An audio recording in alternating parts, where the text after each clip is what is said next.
Olá, galera do nosso podcast. O PodTour de hoje está recheado de emoções, viu? Com o nosso amado e querido professor, grande massoterapeuta aqui de Caruaru, em Pernambuco, Cristiano Coutinho. Alô, Cristiano Coutinho, muito boa tarde.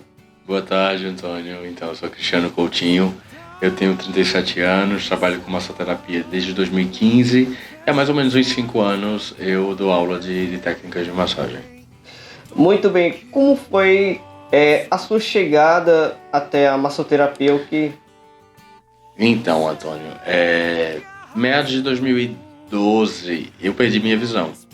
Então eu me senti automaticamente totalmente fragilizado e eu tinha uma profissão, eu tinha uma carreira antes da massoterapia. Eu sou formado em publicidade e propaganda. A minha primeira formação não me permitia mais trabalhar com isso por conta da perda da visão. Tinha um certo limite, então. Sim, porque é muito visual a questão da publicidade. E assim, a minha limitação não me permitia mais fazer o meu trabalho. Então foi quando eu conheci a massoterapia. Eu fiz um curso de final de semana, por incrível que pareça. O curso já estava há 2 semanas andando. Nossa. E eu peguei o curso faltando 3 dias para ele terminar. E eu disse, como é que eu vou fazer um curso que já tá faltando, tem 2 semanas de andamento e só faltam 3 dias para terminar. E o professor disse, se você se desenrolar, eu lhe dou o certificado. E eu fui e tal, né, me desenrolei e tal. Aí esse curso era um curso de quick, massagem, aquela técnica que a gente faz na cadeira, em ambientes corporativos. E dali surgiu 1 ano depois a possibilidade de fazer a faculdade, a SES. E eu comecei a fazer o curso sem muitas expectativas, digamos assim. Foram 2 anos de curso, todos os dias, bem intenso, porque assim, no curso a gente se aprofundava bastante em anatomia, em farmacologia, que são noções de farmácia, em fisiologia, fisiopatologia, para você entender a fisiologia do corpo humano, como é que a doença se desenvolve no corpo humano. Foi um curso bem completo. E daí por diante foi só cursos e cursos, especializações, e foi assim que a massoterapia surgiu na minha vida. Muito bem, então basicamente vamos dizer que do seu trabalho para massoterapia é bem nada a ver, né? É uma mudança bem brusca do... É o que todo mundo diz, nada a ver, saúde com comunicação. Mas assim, eu utilizo muito a comunicação hoje na área de massoterapia justamente para isso, para ter umas sacadas, para fazer a divulgação do meu trabalho. Muito bem, então... Vamos? Let's go! Yes, okay, my teacher. Então, como a gente estava falando sobre o nada a ver do seu primeiro trabalho para massoterapia, foi uma manobra bem radical, não é isso? Sim, mas como eu te disse, né, eu consigo muito bem associar a minha primeira profissão à massoterapia, porque é uma forma de divulgar e de ter umas sacadas sobre a massoterapia. Certíssimo. A partir de que idade uma pessoa já pode receber a massoterapia, algum tratamento? Antônio, não tem uma idade estimada para que uma pessoa receba massagem. É tanto que tem uma técnica de massagem que se chama Chandala, que ela é aplicada em bebês, em recém-nascidos. Então, assim, isso vai criando um vínculo afetivo, uma proximidade dos pais com a criança que é transcendente, é maravilhoso. E assim, não tem muita idade para se receber massagem. É tanto que os orientais, desde 3 anos, eles começam a aplicar massagem, se auto-aplicar. E assim, né, no meu âmbito, no meu pouco conhecimento sobre a cultura oriental, a medicina tradicional chinesa, as técnicas de massagem, os orientais são a raça mais sábia e que tem maior longevidade na face da Terra. Então assim, será que a gente podia trazer um pouquinho desse ensinamento deles pra gente? A gente seria muito mais prósperos de saúde do que o que a gente é. Muito bem. Então, tipos de massagens explica só mais um pouquinho as ventosas de fogo. Certo. As ventosas são uma técnica de massagem oriental que surgiram 5.000 anos antes de Cristo. Ou seja, antes de Cristo já se trabalhava a ventosa. Os orientais já trabalhavam a ventosa como uma técnica para alívio de dores, né? para tipo, sugar o veneno que alguns insetos, alguns répteis picavam antigamente. Então, para sugar aquele veneno, eles já utilizavam uma ventosa. Então, assim, não com a tecnologia, não com a modernidade que a gente tem hoje. As ventosas, antigamente, eles utilizavam ventosa com chifres de animais, com bambu, enfim, com outros instrumentos, outros equipamentos, mas tinham a mesma finalidade da ventosa. Inclusive, hoje, a ventosa a gente pode passear por algumas variações, que são a ventosa estática, que é aquela que ficam os hematomas, as bolinhas. Tem a ventosa de fogo, que é muito relaxante, a gente aquece o copo de vidro para que o calor que tem dentro daquele copo faça a sucção. Tem a ventosa de água morna, que a gente coloca a água morna dentro da ventosa, que também é muito relaxante. Tem a ventosa com sangria, que é uma técnica mais avançada, que promove, assim, na realidade, na maioria dos casos que é necessário trabalhar a sangria, a gente pega pacientes que chegam em um quadro clínico bem crítico, bem travado, com muita torcicolo, com muita lombalgia. Aí a gente faz uma sangria para depois mobilizar aquela estrutura com uma liberação miofascial ou até mesmo uma massagem relaxante. Pô, eu lhe chamo de Cristiano ou de Coutinho? Tanto faz. Certo. Cristiano, uma pessoa com fibromialgia, qual o tipo de tratamento na massoterapia mais indicado? Certo. Fibromialgia, para quem não sabe, é uma doença psicossomática e que ela não tem cura, ou seja, é uma doença autoimune e psicossomática, ou seja, se a pessoa se é submetida a uma situação de estresse, muito provavelmente ela vai desencadear uma crise de fibromialgia. E as crises de fibromialgia são muito, muito dolorosas, porque dói da cabeça aos pés. E assim, o toque é difícil, então assim, o terapeuta tem que ser muito sensível e muito empático e se colocar também no lugar do paciente para que consiga se evoluir no tratamento. Eu sou especialista em tratamento com fibromialgia, então assim, eu trato muitos pacientes com fibromialgia com as técnicas de quiropraxia, ventosa e também liberação miofascial. São os 3 carros-chefes para o tratamento da fibro. Ok, Cristiano, a diferença entre quiropraxia, estou certo? Correto? Isso, correto. E ventosa, para o pessoal que está em casa saber a diferença entre elas. São 2 técnicas totalmente distintas. A ventosa, a gente vai estar trabalhando musculatura, né, vasos sanguíneos, articulações. E a quiropraxia, a gente vai estar promovendo o ajuste articular. Ou seja, a quiropraxia não é um curso específico, é uma pós-graduação que tipo, você realinha a postura do paciente, realinha as articulações com estalos, o que a gente chama de golpes precisos. Muito bom. No idoso se aplica as ventosas e quais os cuidados para uma pessoa com mais idade? Sim, a ventosa pode ser aplicada em idosos, inclusive é muito indicado. O cuidado que tem que ter é só com a quantidade de sucção, com a pressão aplicada, porque a pele do idoso ela é mais frágil, ela promove um pouco mais de atenção. Isso. Nesse aspecto. Maravilhoso.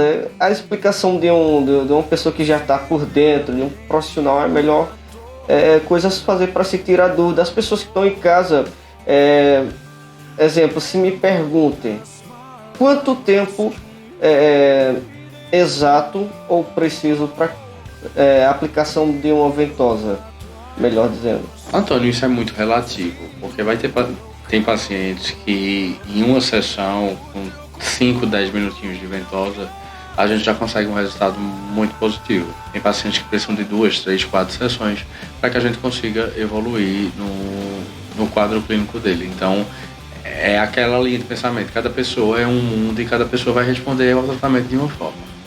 Certo. Gestante pode receber ventosa, massagem? Se sim, quais os cuidados com a pessoa gestante? A gestante, desde que ela não esteja no primeiro trimestre, ou seja, nos 3 primeiros meses de gestação, ela pode receber sem nenhuma contraindicação.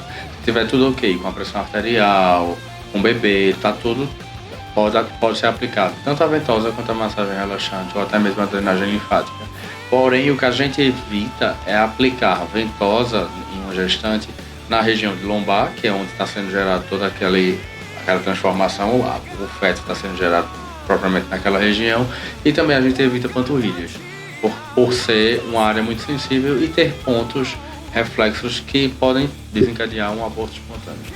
Ok, uma pessoa, qual o melhor modo ou se aplica igual às outras pessoas para uma pessoa, vamos trazer aqui um exemplo com mobilidade reduzida, um cadeirante. Certo. Sim, a gente vai conseguir também um resultados muito positivos. Porque o que acontece?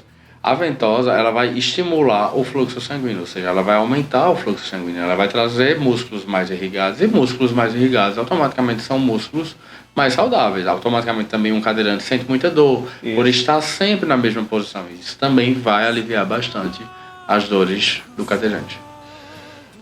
Ok, dor de coluna, existe alguma técnica específica para sanar a dor ou amenizar? O ideal é que antes de qualquer procedimento seja feita uma avaliação para você entender o que está causando aquela dor, o que está causando aquele problema. Porque na realidade, muitas vezes, o que parece não é, entendeu? Na realidade, às vezes o paciente está com uma dor na lombar e a lesão não é na lombar. A lesão é um ponto de tensão que está ativo no trapézio ou um ponto que está ativo na cervical e o ideal realmente é que se faça uma avaliação para que daí sim você trace um plano de tratamento, ou com massagem, ou com ventosa, ou com quiropraxia. Ok, chega no seu consultório uma pessoa com hipotensão. Certo. Hipertensão, né? Isso. Hipotensão é a baixa de pressão e hipertensão é a pressão alta. Isso.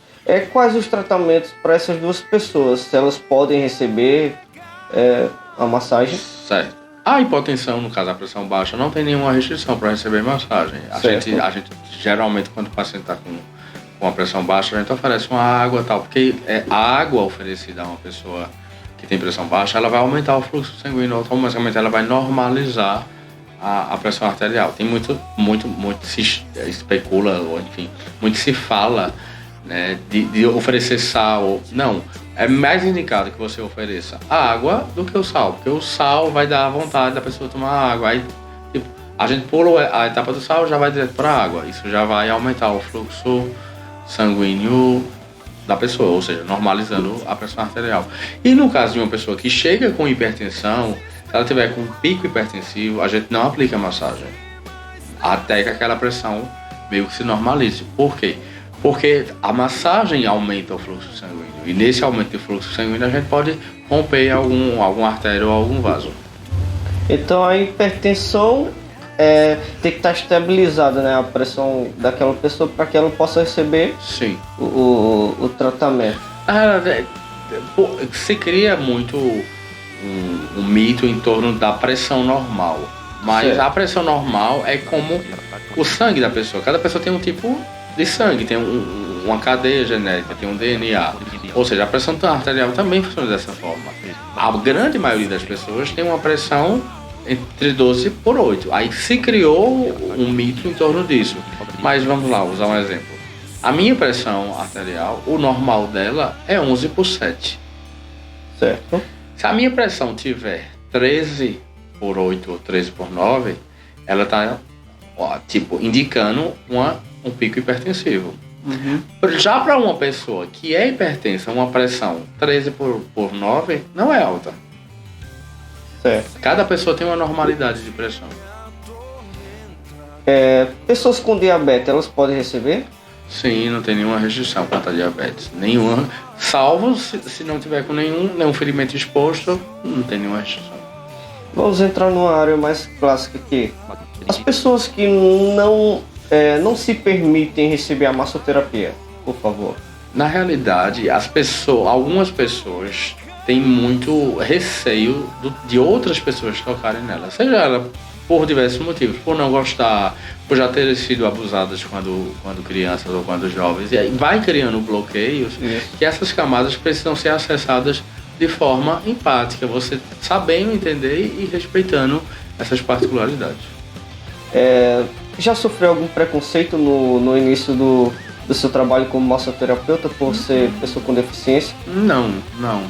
Por incrível que pareça, ao contrário, as pessoas, quando eu estudava, preferiam fazer massagem comigo, porque sabem que o tato de uma pessoa com limitação visual ou com deficiência visual é mais aguçado. A gente trabalha mais essa relação do tato do que as pessoas que têm plena visão. Existe alguma diferença entre a aplicação em mulheres e homens? Ou... Não entendi. Não. Entre mulheres e homens, há alguma diferença na aplicação? Não, nenhuma diferença entre mulheres e homens. Até porque a gente está tratando ali um corpo como um todo, indiferente de sexo. O respeito é comum para ambas as partes. Certo. Então, vamos lá, deixa eu ver mais uma pergunta. 5. Mais pacientes não devem receber massagem. 6. Gestantes podem receber massagem. 7. Idosos podem receber massagem. 8. Pessoas com sobrepeso podem receber massagem. Pessoas com sobrepeso. Certo, vamos lá. Pessoas com sobrepeso, na maioria das vezes, vão ter muitas dores, principalmente lombar, pernas, e a massagem auxilia muito nesse aspecto, entendeu? De aliviar dores, de aliviar tensões, aliviar a retenção líquida, que também causa dor. Então, assim, a massagem é só benefícios. Tem alguma massagem, como é que eu posso dizer, mais indicada para uma pessoa que tem sobrepeso? Antônio, tem algumas técnicas que são redutoras e modeladoras, mas isso não entra como um tratamento, não entra como específico para aquele tipo de... Na realidade, eu particularmente aqui na clínica, eu prefiro tratar pessoas que querem trabalhar essa técnica na última etapa do processo de emagrecimento. Ela tem que ir para um profissional nutricionista, depois passar por um profissional educador físico, para por último vir para mim, para a gente só lapidar aquilo que já foi trabalhado. Ok. Cristiano, deixa eu ver mais uma pergunta, né? Como aplicar de forma correta a massoterapia em um cliente cadeirante ou que está imóvel? Responde. Quem é o Cristiano Coutinho e o que fazia antes da massoterapia? Essa aqui já foi feita. Como é que eu posso falar, né? Hoje em dia, né? Existe muito no mercado massoterapeutas ou ainda é uma área um pouco oculta? Cada vez mais a área de saúde e estética tem crescido no Brasil, né? Certo. Então isso abre muitas portas para o universo de massoterapia. As pessoas estão perdendo a visão de que massoterapia é um artigo de luxo, que massoterapia é coisa de rico, e vendo a massoterapia como um tratamento alternativo para várias doenças e várias patologias. E também como promoção à saúde, como não só tratamento, mas como prevenção. Ok. Vamos lá, se alguém chegar no seu consultório, né, relatar dor nas pernas, dor nos braços, mas ela quer uma ventosa, qual mais indicada para esse tipo de paciente? A ventosa é muito... Assim, eu trato praticamente 80% dos casos clínicos aqui da clínica com ventosa, porque não é porque eu sou especialista em ventosa, mas a ventosa é um dos tratamentos massoterapêuticos, um dos tratamentos holísticos mais completos que existe na massoterapia. Porque com a sessão de ventosa a gente consegue aliviar dores, aumentar o fluxo sanguíneo, alimentar tecidos e articulações com nutrientes e também equilibrar o fluxo energético. Então, assim, a gente trata três pilares com uma única sessão de massagem. Muito bem, a última pergunta. Deixa eu ver aqui. O endereço da sua clínica para o pessoal de casa já chegar por aqui. Minha clínica é super fácil, aquele que todo mundo sabe onde fica o Shopping Difusora, fica ao lado do Shopping Difusora, na rua Gonçalves Dias, número 208, bairro Maurício de Nassau. Tem um banner bem grande na frente da clínica, com uma foto minha. Muito bem. Então é super fácil. Posso dar minhas redes sociais? Com certeza, por favor. O Instagram é o C Coutinho Saúde e Beleza, ou seja, são 2 Cs, né? C Coutinho Saúde e Beleza, e o Facebook ou fanpage é Cristiano Coutinho Saúde e Beleza. A gente também pode estar colocando os links lá no vídeo. Sim. Pronto. Ótimo. Quem é o Cristiano Coutinho? Falar de mim é um pouco difícil. Tônio, Cristiano Coutinho é um cara super resiliente, que gosta de ser desafiado, que ama viver intensamente. Eu acho que uma das coisas que eu mais amo na minha vida é viver, é viajar, é comer bem, é estar com amigos, é levar qualidade de vida para as pessoas. Porque não basta trabalhar com saúde. Você tem que se colocar no lugar da pessoa que está lhe procurando e entender qual a necessidade dela. Então, assim, muito do Cristiano Coutinho, pessoa, tem nesse profissional e eles se misturam muito. Entendeu? É tanto que hoje aqui na clínica eu não só tenho pacientes, eu recebo pacientes, mas ao passar das sessões, eles vão se tornando amigos, vão se tornando pessoas próximas. E isso é o bom de trabalhar com pessoas, trabalhar com saúde. É porque elas entendem a minha essência e eu também vou entendendo a essência delas. Maravilhoso saber um pouco mais sobre, né, pra gente encerrar aqui, contato, seu contato telefone mesmo. Certo, 819-9722-0520. 819-9722-0520. Né? Então, galera, esse foi o nosso primeiro podcast. Eu agradeço muito a Cristiano Coutinho, né, por abrir as portas, né? Está sempre aberta, as portas da clínica estão sempre abertas. Não só para você, mas para todos que quiserem vir aqui conversar, dar uma dúvida sobre saúde, sobre qualidade de vida, estamos aqui. Então, galera, como você sabe, né, você aí, ó, youtuber e usa suas redes sociais, quer saber, quer entender mais sobre massoterapia, quer tirar suas dúvidas, procure quem realmente sabe, não fica procurando aí uns e outros pela internet que basicamente quase nada falam e deixam você mais confuso. Vem aqui, né, a gente vai estar colocando também os contatos de redes sociais dele e o endereço aqui em Caruaru, Pernambuco. Beijo no teu coração e até o próximo Vem pra cá, vem pra melhor clínica de massagem de Caruaru.